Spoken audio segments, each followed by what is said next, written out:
So, in this video, it's just like I'm being followed. It's a ghost story, yeah? It is, yeah.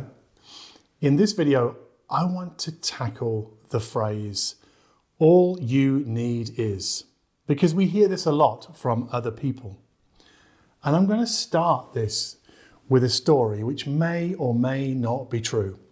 Now, this dates back to when I was living in Australia, and I'd gone to a shopping mall in my car. And back then, this is true, I owned a Hyundai. So I'd gone shopping, I'd gone back to the car park. I'd found my car, and in the next parking spot was a Maserati. Pretty cool car, right? Pretty expensive as well. The Maserati owner had just come back to his car. So I stopped unlocking mine, I went up to him and I went, "You're an idiot. Don't you know that you can get around the city just as easily from A to B in a car like mine, a Hyundai, which cost me 15 grand, as you can in your $200,000 or $300,000 Maserati?"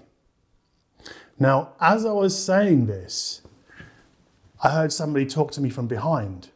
I turned around, there's a guy stood in front of his Toyota Corolla, and he's calling me an idiot because I spent 15 grand on a new car when he got his used for 6.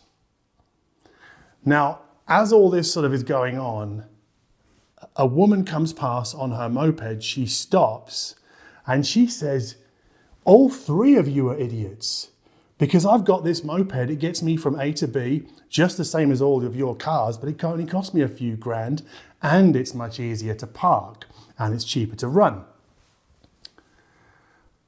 At the same time, another girl came by on her bike, not a motorbike, a push bike, and she's like, "I don't care what any of you say, all of you are idiots, because my bike gets me from A to B, probably not as quickly as your cars, but more environmentally friendly and much cheaper.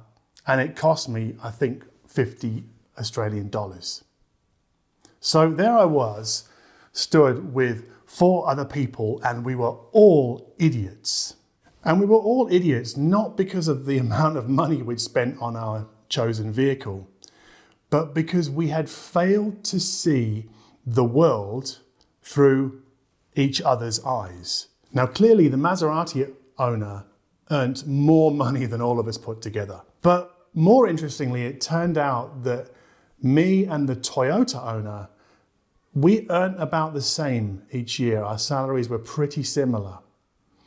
But he bought secondhand because he didn't care as much as I did about having warranty repairs for the first 20,000 miles free of charge.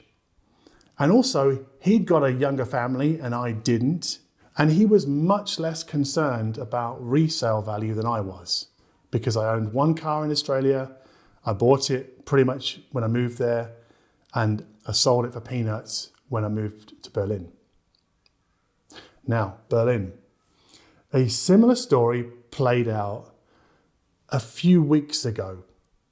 And this story may or may not be true again. And it starts with Olaf, who emailed, or was it a message? I'm not sure.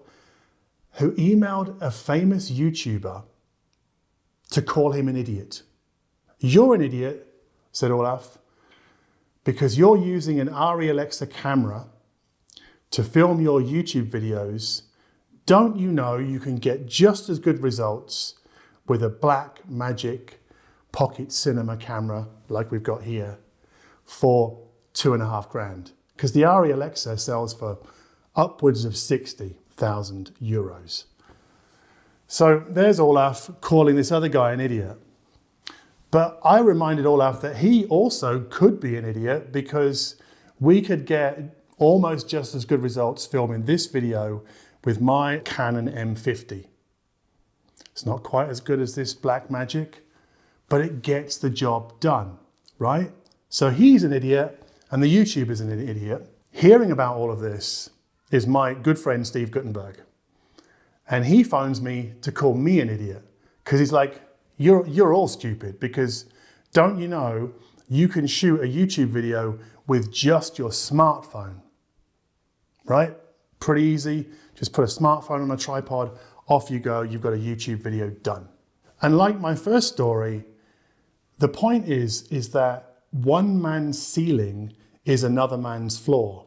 And it's the same with hi-fi.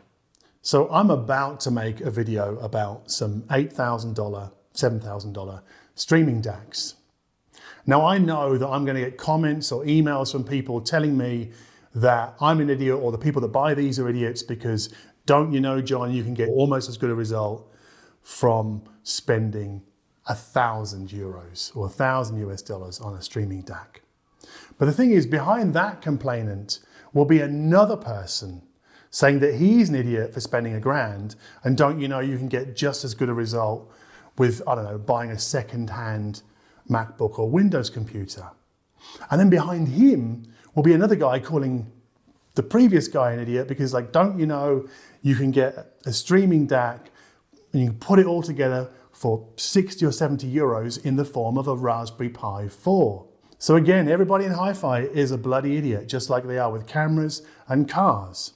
So not everybody has the same priorities when buying hi-fi gear. And those priorities are largely, probably mostly influenced by how much money we earn, but also how we perceive value. And part and parcel of that value perception is also how we perceive the law of diminishing returns. Because obviously an ARRI Alexa camera will be better than this camera. And I know that my 8,000 euro streaming DACs sound better than $1,000 solutions and $500 solutions. I know this. But yes, the law of diminishing returns does kick in pretty early. It kicks in actually at the Raspberry Pi. So technically, anybody buying anything more luxurious than a Raspberry Pi as a network streamer is subjecting themselves to the law of diminishing returns. How much you earn determines how much that law of diminishing returns troubles you. Because obviously if you're earning €500,000 a year, the jump from a $1,000 solution to a $5,000 solution is probably not going to be a big deal for you. But if you're earning median earnings at 50 grand a year, that $4,000 jump, that's a big deal for you. So you'll want to closely inspect the difference between the grand solution and the $5,000 solution, whether that be hi-fi, cameras or cars. Not everybody drives a Hyundai. Not everybody shoots videos with their smartphone. Not everybody thinks that a Raspberry Pi is good enough for their streaming needs. Equally, not everybody who can afford to have a really nice car will actually buy one.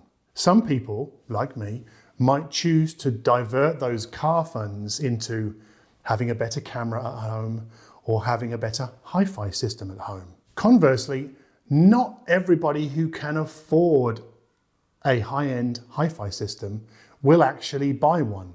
They may choose to divert those funds into a better camera or a car. So if somebody calls you an idiot for spending $8,000 on a camera or on a hi-fi component because they only spent $1,000 and got similar-ish results, then the chances are that person is talking about themselves, not you. Because that comment that they're making, calling you an idiot, is about how they perceive their own circumstances, including how much money they earn. And that comment is also about how much they don't understand your circumstances. See, a lot of hi-fi is psychology. A lot of the hi-fi discussion is rooted in psychology, not in the gear. So for example, when somebody says all you need is, and then they trot out exactly what they did, it's kind of like a linguistic trick to make their truth your truth. But how can it be? Because they don't know you. They don't know how much you earn. They don't know your sort of personal circumstances. They don't know anything about how you perceive value. They don't know anything about how you perceive the law of diminishing returns. Because people who say all you need is, through no fault of their own, are incapable of seeing the world through your eyes. Because how could they? Because they don't know you, and you're not them, and they're not you. Like, all of us are unique. All of us have our own income level, set of personal circumstances, value perception, perception of law of diminishing returns. Your personal finances and value perception and all that, that's your business and nobody else's. And how we choose to spend our money on a car or a camera is our business and nobody else's. And the only person who knows the specifics of all you need is you.